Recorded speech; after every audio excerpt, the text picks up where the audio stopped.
Fala, galera! A professora Tabita aqui, mais uma aula com vocês. E mais uma aula na nossa revisão, professora. Se liga! Revisão da nossa aula 6.1. Essa aqui é a nossa aula 6.2. E aí, nessa aula, eu te convido para prestar bastante atenção, pegar o seu material e a gente vai agora pontuar algumas das partes mais importantes, porque não tem como a gente fazer aqui nesse breve momento tudo que a gente trabalhou na aula completa, tá bom? Corre lá na aula completa se você perdeu essa aula. Vamos lá então para o nosso material? Aula 6.2. Falamos então nesta aula sobre as hipóteses sobre a origem da vida, parte 2, que vocês viram aí a parte 1 com a professora Laísa, correto? Bom, dentro dessa aula nós comentamos, né? Trabalhamos sobre como que se saiu daquela visão, né, abiogênica, em que a vida poderia surgir espontaneamente, para a vida biótica, ou da biogênese, onde vida gera vida.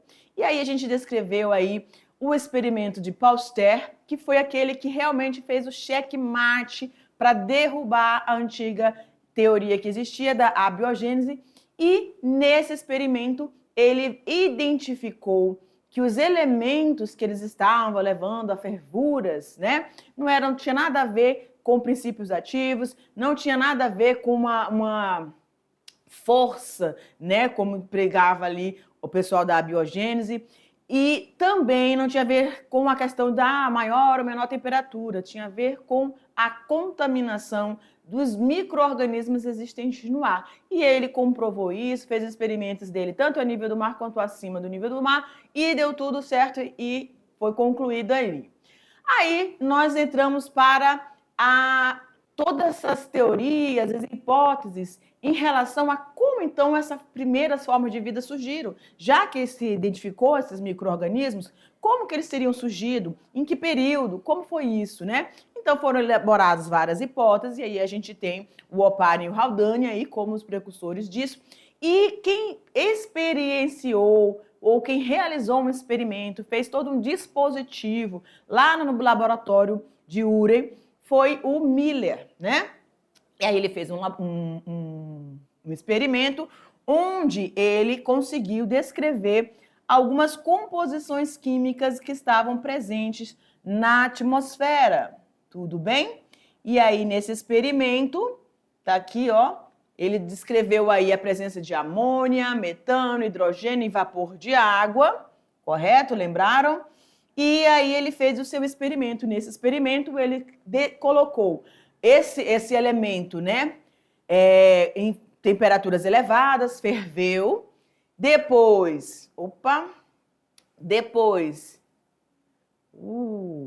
aqui, depois ele resfriou e disparou descargas, através de eletrodos, disparou descargas elétricas e depois teve um resfriamento, né, para que ele conseguisse adquirir compostos orgânicos, aminoácidos, né, aquilo que iria constituir as nossas proteínas. Ele encontrou também algumas outras substâncias que estavam presentes o carbono e aí identificou, então, esses elementos. Daí surgiram presta atenção, duas teorias, que é a teoria autotrófica e a heterotrófica, tá? A autotrófica diz que, devido às grandes quedas de descargas elétricas, de cometas, né,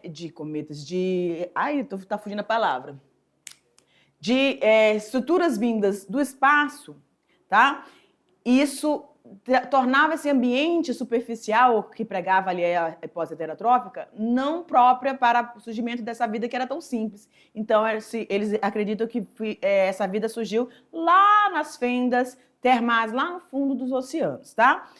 Mas a hipótese heterotrófica, ela diz que não, foi com o resfriamento daquela sopa, né, prebiótica em que se formou a vida. E aí, nessa hipótese heterotrófica, você tem aí a fermentação, seguida da dos organismos autotróficos e depois os heterotróficos ali, tá? E aqui na hipótese autotrófica, a vida surgiu ali a partir desses organismos que se utilizavam de substâncias inorgânicas e depois passou-se para o aproveitamento das substâncias orgânicas. Tudo bem, galera? Então, essa foi aí a nossa revisão. E aí tem esse quadrinho aqui, que especifica bem direitinho a que é mais aceita, que é a hipótese heterotrófica, onde você tem aí o processo de fermentação vindo primeiro, depois seguido dos organismos autotróficos, que tinham a presença de clorofila, a respiração celular, tudo bem? Lá na autotrófica, como eram nas fendas termais, os organismos quimiosintetizantes utilizavam essas substâncias inorgânicas. Perfeito, galera? Agora eu vou deixar você aí com a sua atividade de sala e aí a gente retorna para a correção, tá bom? Tchau!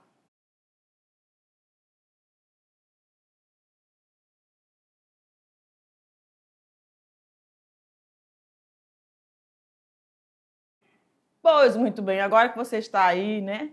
Já teve o seu momento com as questões, já respondeu, já pediu a ajuda do colega, da professora aí que está com vocês, o professor. Um abraço e um beijo bem grande para vocês, professores presenciais.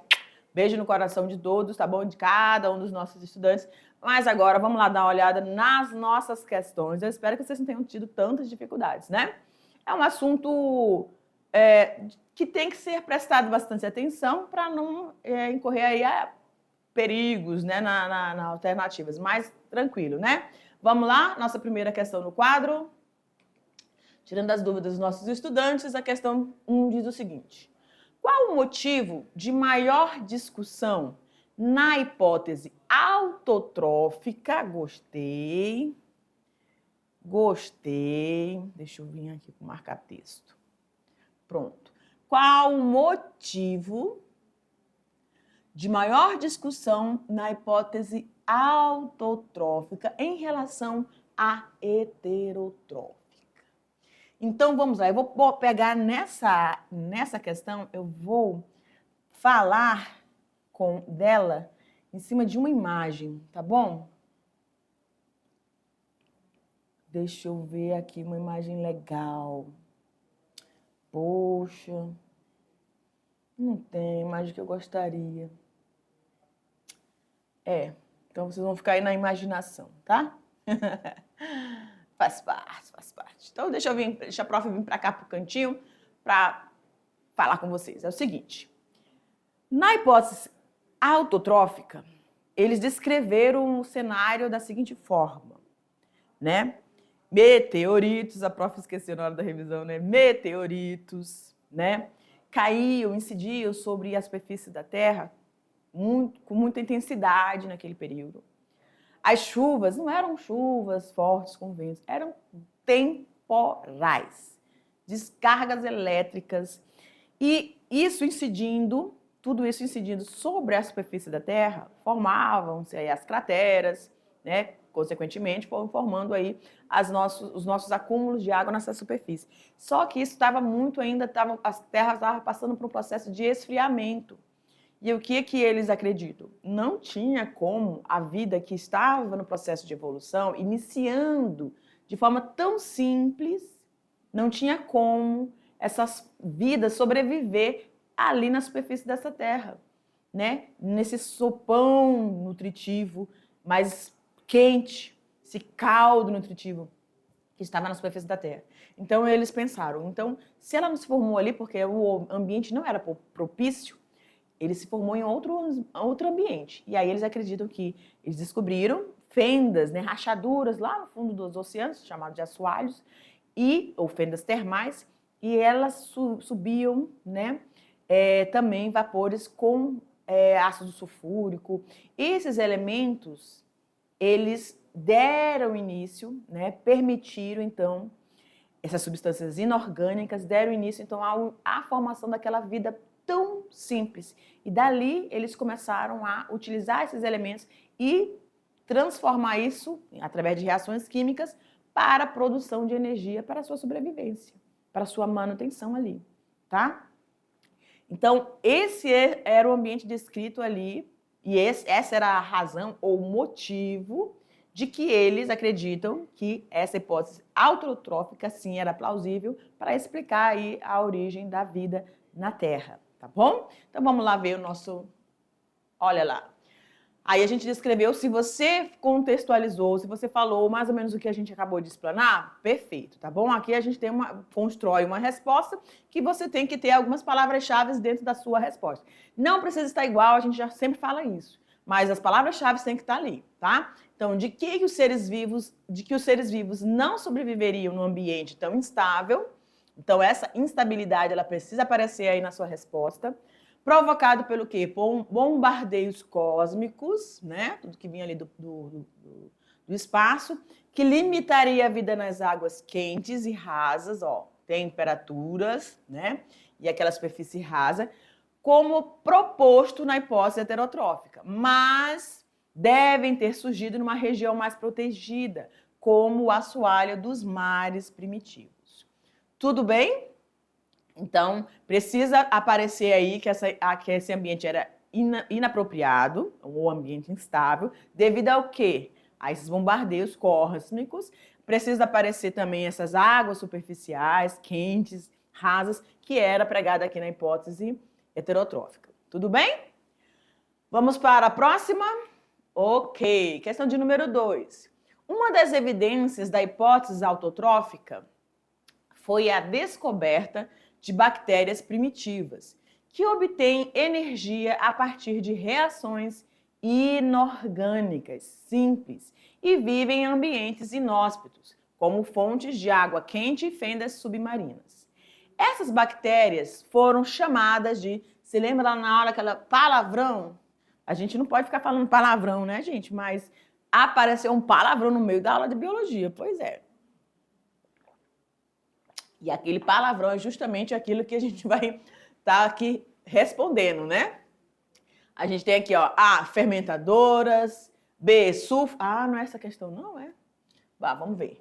Sulfobactérias, Ah, tá falando da classificação, então beleza. Sulfobactérias, nitrobactérias ou quimiolito-autotróficas. Bactérias É isso mesmo. Bactérias quimiolito-autotróficas. Então, a palavra enorme que apareceu lá é justamente a nossa D aqui, a gabarito letra D. Não é hidrogênio-bactérias, nem fermentadoras, nem sulfobactérias. Ah, professoras, mas aí não era ácido sulfúrico, tudo isso me confundiu. Mas elas eram chamadas, galera, presta atenção, não pelo nome, né, das substâncias que elas utilizaram como fonte de energia, mas o processo. Então, elas eram organismos quimiosintetizadores, ou que seja, aqueles que aproveitam as substâncias inorgânicas, tá? E a quimiossíntese, ela só pode ser realizada por organismos autotróficos. Estão entendendo? Então, a origem da palavra dessas bactérias era justamente o procedimento, ou processo metabólico que elas realizam, que é a quimiossíntese, e a classificação delas por realizar esse processo quimiosintetizante. Então, ficou quimiolito-autotróficas. Perfeito? Então, gabarito letra D. Ok, se você se confundiu aí com as sulfobactérias, não tem problema. Quer dizer, agora você está esclarecida a situação, né? Mas pode ter causado uma confusão aí para alguns. Vamos lá para a questão de número 3? Prontinho.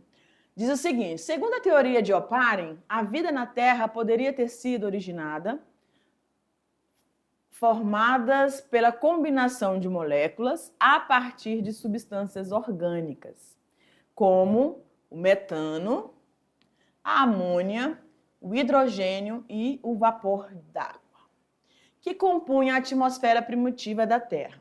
A esse processo seguiram-se a síntese proteica, certo? Foi justamente aquele lá que o Miller identificou, lembra os aminoácidos? Pois é. A síntese proteica nos mares primitivos, a formação de coacervados, né? E os surgimentos das primeiras células. Então, a partir desses coacervados, eles ainda não eram a forma primitiva de vida, mas eles eram o início dessa formação para surgir as primeiras células, né?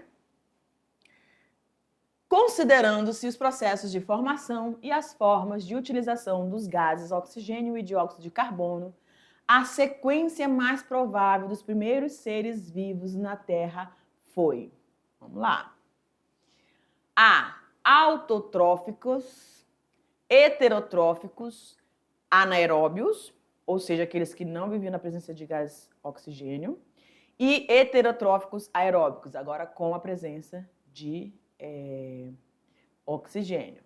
B. Heterotróficos aeróbicos, autotróficos, deixa eu ver uma coisa aqui. Ah, tá. Então, está falando sobre todos esses elementos da Terra primitiva. Então, a gente está falando da teoria da hipótese heterotrófica, né? Perfeito. Heterotróficos aeróbicos, autotróficos e heterotróficos anaeróbicos. C. Heterotróficos anaeróbicos, autotróficos e heterotróficos aeróbicos. Muito bem, então olha só. O que a gente tinha ali? A gente tinha elementos, né, que iriam dar origem à composição das substâncias orgânicas que hoje nós temos, proteínas, tudo, mas a gente tinha a presença de carbono, né? Esses elementos eram o processo ali de fermentação. Através desse início dos processos fermentativo, né? Então, a fermentação, ela ocorre, né? Um processo metabólico que ocorre na ausência de oxigênio. Então, eles tinham que consumir essas substâncias, né? Ou seja, os heterotróficos buscam o seu alimento no ambiente, o alimento que está disponível. E essa é a descrição do nosso enunciado. Tinha alimento disponível, então esses organismos precisavam ir buscar esses alimentos. Então, eles eram heterotróficos, né? E eles não eram aeróbicos porque não tinha ainda oxigênio. Então, aqui a letra C está batendo certinho.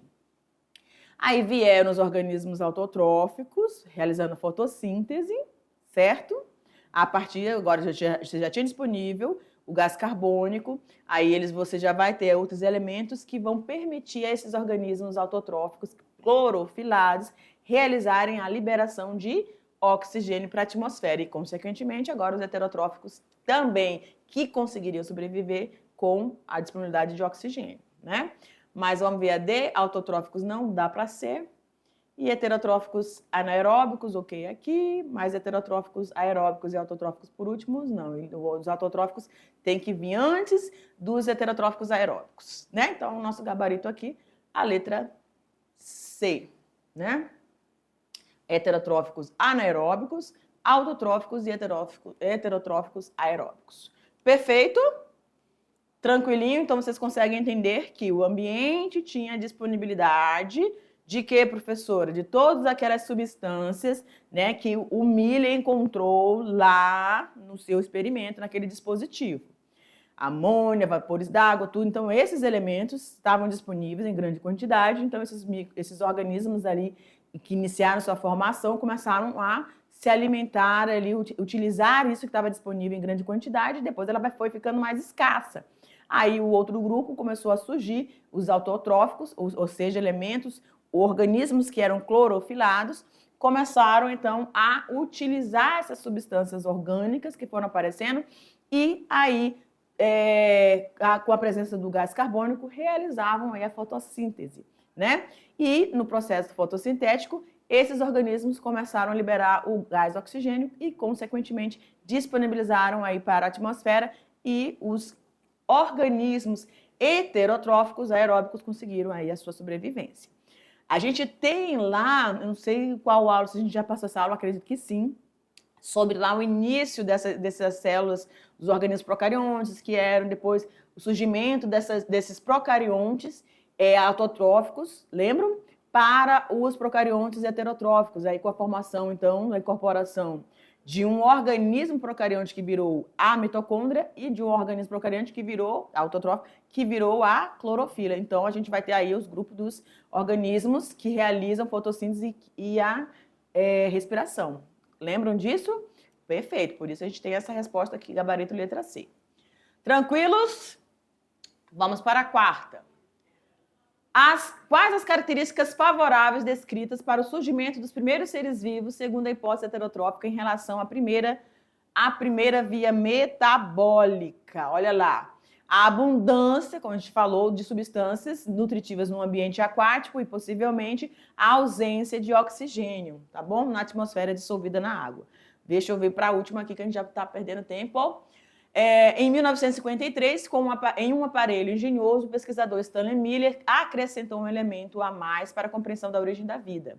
Reproduzindo as condições ambientais primitivas no seu aparelho, conseguiu obter aminoácidos sem a participação de seres vivos, tendo usado para isso apenas, vamos lá, apenas metano, água, amônia, hidrogênio e descargas elétricas. É isso aí, galera. A gente se despede aqui nessa aula e a gente se encontra no próximo momento. Beijo grande. Tchau, tchau.